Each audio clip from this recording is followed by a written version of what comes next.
نبی اکرم صلی اللہ تعالی علیہ وآلہ وسلم کے ایک صحابی تھے، بہت غریب جوان صحابی.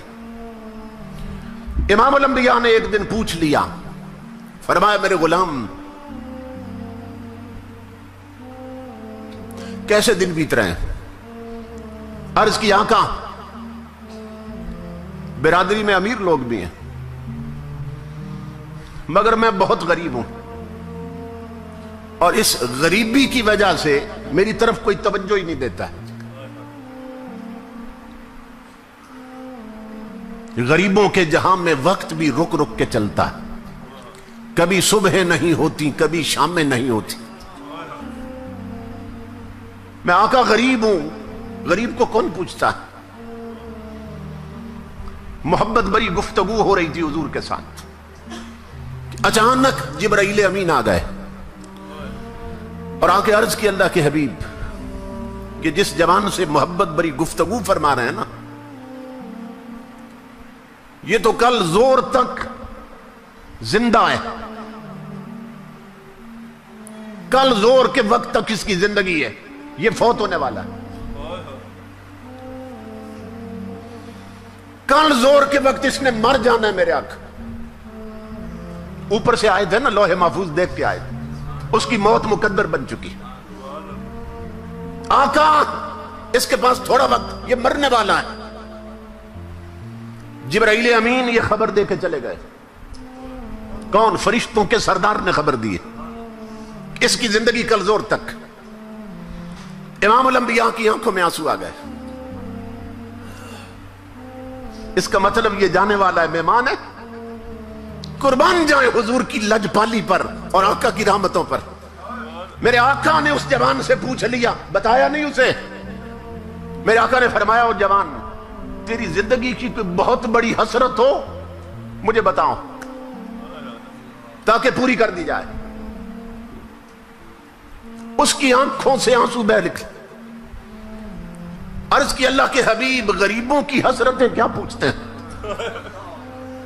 ہزاروں حسرتیں ایسی کہ ہر حسرت پہ دم نکلے. آقا جب سے آنکھ کھولی ہے غریبی ہی دیکھی ہے. اتنا غریب رہا ہوں میرے آقا کہ میں زندگی میں کبھی میٹھا نہیں کھا سکا. میرے آقا آپ نے پوچھ لیا تو اب عرض کرتا ہوں، دو حسرتیں ہیں جو زندگی بھر پریشان کرتی رہی ہیں، لیکن غریبی نے ایسے پنجے گاڑے تھے کہ وہ حسرتیں پوری نہ ہو سکیں. امام الانبیاء نے فرمایا کیا؟ عرض کی آقا ایک تو زندگی میں کبھی میٹھا نہیں کھایا اور دوسری حسرت یہ تھی آقا میں جوان بھی ہوں، آپ کا غلام بھی ہوں، کاش کوئی نیک بیوی مجھے مل جاتی، کوئی شریک زندگی مل جاتی، کوئی زندگی کا اچھا ساتھی مل جاتا. میرے آقا میری طلب تھی، مدینے والے سو رہے ہوتے اور وہ زندگی کا ساتھی اور میں مصلی پہ رو رہے ہوتے. کوئی ایسی بیوی ملتی شریک زندگی، ہماری راتیں مصلی پہ بیت جاتی. آقا مل کے آپ پہ درود پڑھتے، مل کے اپنے رب کو مناتے.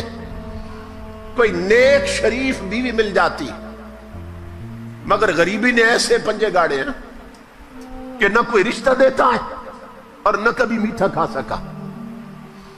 قربان جائیں حضور کی رحمت پر. امام الانبیاء نے فرمایا بلال عثمان غنی کو بلاؤ، صدیق اکبر کو بلاؤ، حضرت علی المرتضیٰ کو بلاؤ.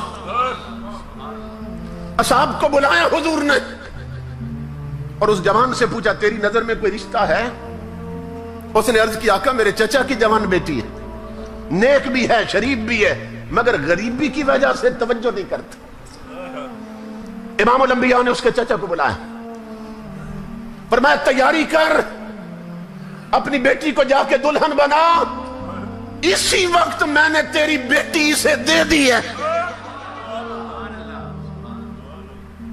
ابھی رخصتی ہونی، ابھی نکاح ہونا. عثمان غنی کو فرمایا، حضرت علی المرتضیٰ کو فرمایا جاؤ ان دونوں کے لیے کپڑے لاؤ. کسی صحابی کو فرمایا برتنوں کا انتظام کرو، کسی کو فرمایا چارپائیاں لاؤ، किसी के जिम्मे चादरें लगा दी हुजूर ने, सारा जहेज इकट्ठा कर लिया हुजूर ने। और उस्मान गनी को फरमाया इसके लिए ऐसा हलवा बनाओ जो कभी नहीं बनाया होगा। कुर्बान जाए कि कल इसने चले जाना है, आज दोनों हसरतें पूरी कर दो इसकी। इतना भला तो मां नहीं चाहती जितना हुजूर चाहते हैं। इमाम अल-अंबिया के गुलामों, मस्जिद नबवी में उसका अभी हुजूर ने निकाह पढ़ा दिया। एक सहाबी से फरमाया तेरा घर खाली है, तू इसे देता है? और इसकी आका कुर्बान, फरमाया इस घर में इसकी बारात ले जाओ, दुल्हन भी पहुंचाओ, हलवा भी पहुंचाओ, सामान भी पहुंचाओ। इमाम अल-अंबिया के गुलामों, सब कुछ पहुंच गया। जब दूसरा दिन आया ना, रात गुजरी, तो इमाम अल-अंबिया ने एक सहाबी को फरमाया तुम जोर के वक्त ना उस घर के पास चले जाना, वो जिस दूल्हे की कल शादी की है, और तुम असर तक ना घर के गिर्द चक्कर लगाना, उस गली से गुजरते रहना, और सुनना कि अंदर से रोने की आवाज तो नहीं आई, और जो ही रोने की आवाज आए मुझे बताना तूने आके। ताजदार अंबिया के गुलामों, वो सहाबी असर तक वहां रहे।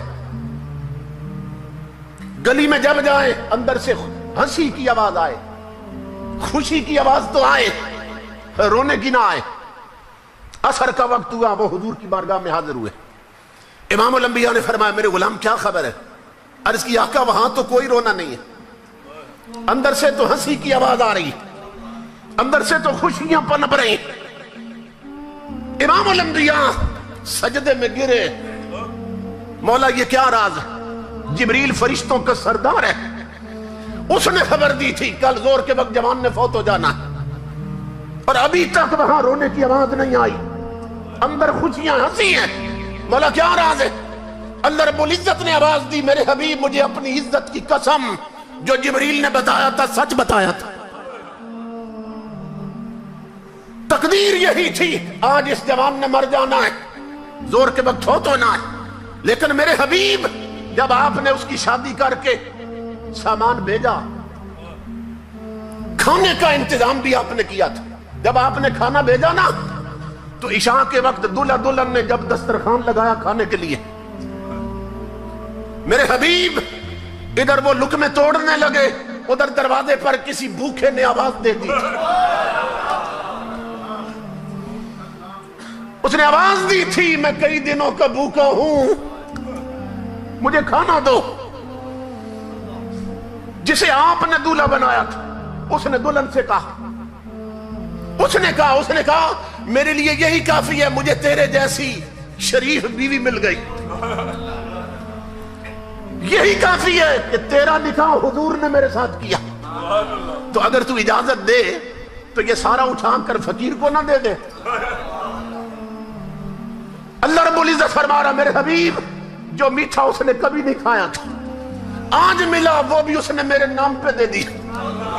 तो जब रोटी और हलवा पहुंचा ना फकीर की झोली में, फकीर ने हाथ उठाए, मौला इनकी खुशियां सलामत रखना, इस जोड़ी को खुशियां देना, इन्हें औलाद देना। ऐ मेरे हबीब मुझे अपनी इज्जत की कसम, तकदीर वही थी कि इसने मर जाना है, लेकिन जब गरीब के हाथ उठे हैं मैंने तकदीर बदल कर जिंदगी बढ़ा दी है। नारे तकबीर, नारे रिसालत, नारे रिसालत, नारे हैदरी, ताजदार खत्मे नबूवत, अज़मत और शान मुस्तफा करीम। सुभान अल्लाह, सुभान। इसलिए मेरी माँ बहनों बेटियों, मेरे बुजुर्गों और जवानों, अड़ोस पड़ोस में देखो कोई भूखा तो नहीं सो गया, कोई बीमार तो नहीं, दवाई के लिए तो नहीं तड़पता है, कोई बच्चे ऐसे तो नहीं तुम्हारी सरपरस्ती के मोहताज तो नहीं है। इनके आंसू साफ करो, अल्लाह की इज्जत की कसम, अगर इनके होठों पे मुस्कुराहट आएगी मदीने वाला कब्र में खुश होगा, खुदा हजर में खुश होगा।